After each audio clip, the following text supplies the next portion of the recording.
who do you see in today's time that could have played during y'all time? I think about that all the time. And Edwards, big and strong. I like Ant. Then he name-dropped LeBron and Durant, who actually played during his era. And that's about it. That's totally insane. Shaq O'Neal believes that Anthony Edwards is the only player from this era that could have played during his era. Not Luka, not Wemby, not Ja Morant, only Ant. But as crazy as that is, there are more wild things that the Big Shaq has said about Anthony Edwards. And today, we'll be looking at the 4 other ones he got right. But first, what did Shaq see in Ant that he believes no one else in this era has to be able to compete during his time? I think you're the hardest judge of toughness, but I feel like Anthony Edwards checks those boxes. And I'm curious, is it the way he's doing it? Is it how he's talking? What is it about Anthony Edwards that every generation loves him? The way he plays the right way. Shaq's era wasn't about spacing, skill trainers, or protected landings. It was about whether you could take contact, keep coming, and not fold when the game turned violent. Like many of the legends of the game, they see a lot of players nowadays relying on whistles and flopping. Ant doesn't play like someone waiting for help from the refs. He plays like someone who expects resistance and welcomes it. He plays hard and he plays with that tenacity. You know, the reason why we don't think the younger generation can handle it is because you touch them and they all the time, and then they complain when they don't get that call. This might have been a shot at Luka or SGA, but it's true. Anthony Edwards is one of the few guys in the NBA today that doesn't wait or expect anything from the refs. His game is built on force, confidence, and toughness first, then skill second. And that's exactly why Shaq respects him. However, that's not the only thing that Shaq thinks is unique to Ant's game. Who could be a player that elevates in the playoffs, and then by the time we start talking about next year, he's being mentioned? That's how ants communicate. You can't even hear it. I would say Anthony Edwards does feel like the answer to this question. Yes, all day, every day. This is where Shaq goes from praising Ant's toughness to basically crowning him. Because being the face of the NBA isn't just about numbers. It's about moments. It's about rising when the lights are brightest and making sure everyone remembers your name when the season is over. And Anthony Edwards not only does that, but he lives for moments like that. And nowhere was that clearer than when he went head-to-head with the guy the league is actively marketing as the future. I mean, he's supposed to be face of the league, so I always got to get up for that one. That tells you everything. Anthony Edwards doesn't run from comparisons. He doesn't duck narratives. No, he leans into them. And when big moments show up like the fourth quarter of the game between the Spurs and Timberwolves, Ant stepped up against Victor Wembanyama. And Edwards gives it to him. Wembanyama, quick fire over Randall. Yes! Edwards. And he's got 51. He just got to get it out of his hands. Wembanyama, the response! These are the moments that make the NBA what it is, and Ant understands that. So, when he was asked about the back and forth between him and Wemby, he said this. I loved it, yeah. I wish we could have just moved everybody out the way and just checked up and me versus him. If that were to happen, who would get the better of that matchup? Me.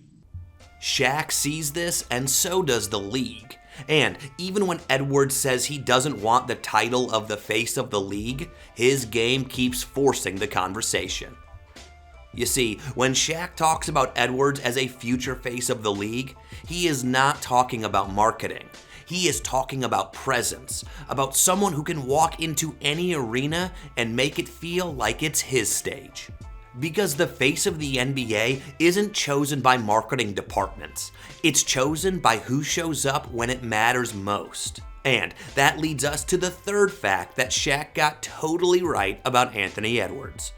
When Shaq named Anthony Edwards among the 3 players in the league who could have played in his era, he did that because he sees Ant as that dominant guy. Yes, I do have some guard skills. I'll step out. I'll bring Victor Wemby out with his long self pause, and then I'll just dump it down to Anthony Edwards all the time. Let him go to work. Yeah. Think about how insane that statement is. Shaq is saying Anthony Edwards would be his go-to weapon not because of spacing or mismatches. Ant is 6'4", built like a linebacker, explosive enough to jump over you, and strong enough to go through you. And when the moment gets bigger, the aggression only ramps up. But it's not just how he plays, it's also the dedication he's showing this season. Here's the Minnesota president talking about Edwards' dedication. I think he became really addicted to the film room this offseason. His work ethic has always been great, but this summer was a whole other level. But where's all this newfound energy coming from? I think the combination of the playoff experience, the Olympic gold medal, and his just burning desire to win it all made for an unbelievably productive summer. This is the part most fans do not see. Edwards is not just relying on athleticism anymore. He is studying defenses. He is learning how teams load up on him. He is understanding how to manipulate help coverage before it even arrives. This is why Shaq believes Ant could dominate any era, because physicality never goes out of style. And somehow, this isn't even the scariest part of his game. Who would you want to pair up with? Anthony Edwards, That's the guy. because he's a dog. This might be the strongest thing Shaq has said about Anthony Edwards, because it has nothing to do with highlights, efficiency, or analytics. It has everything to do with mentality. Shaq has always separated stars from killers based on one question. Are you wired for contact, confrontation, and pressure, or do you shrink when the game gets uncomfortable? This is exactly where Anthony Edwards separates himself from most of his peers. And then people start to compare him to the other greats from past eras, like Dwayne Wade, for example. Edwards attacks downhill with force, not finesse alone. Also, he gets compared to Kobe Bryant because of how he thinks about dominance. These are the legends who play with force, and as a result, Anthony Edwards gets compared to them. But Shaq wants him to focus on being himself, as Ant does so well. Forget MJ. You need to be Ant Edwards. And I'm not telling him how to think, but when I was coming in, especially a guy they always told wasn't good enough, by the time they start comparing names, I was like, fuck everybody. You're going to know my name. So no disrespect to Kareem and Wilt and Bill, but I don't want to hear their names. That's part of the reason I love Ant. This mentality is rare in today's NBA. Most young stars grow up chasing comparisons, endorsements, and validation. Edwards is chasing identity. He wants opponents to feel him. And this is what Shaq means when he says that boy is a dog. It is not trash talk. It is not bravado. It is a psychological edge. Edwards steps onto the floor already convinced that he belongs in any era, against any matchup, under any conditions.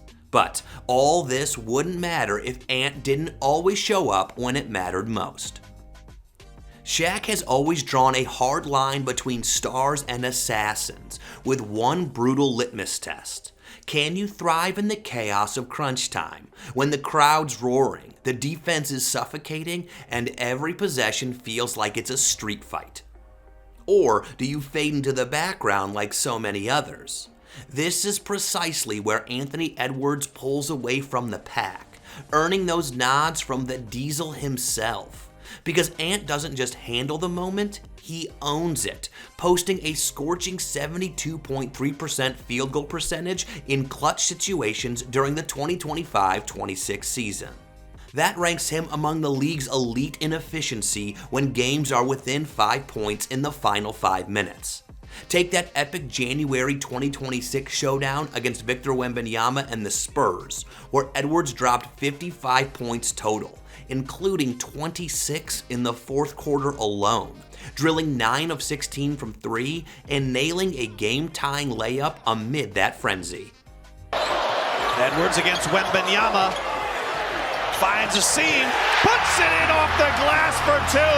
And although San Antonio edged out a 126-123 win, this shows us why Anthony Edwards finished last season among the top 3 clutch players. But this season, you can count on Ant-Man to take his clutch game to the next level.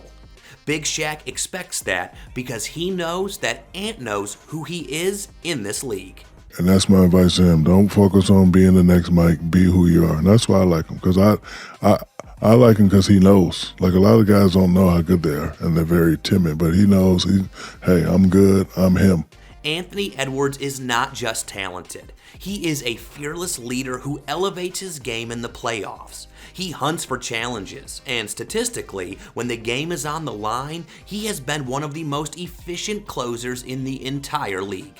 That is why Shaq rides for him so hard. And if history has taught us anything, when Shaquille O'Neal sees something special in a player this early, the league usually feels it not long after. But if you want more wild Shaq takes, make sure you watch 5 Things Shaq Said About Luka Doncic That Are Insane next.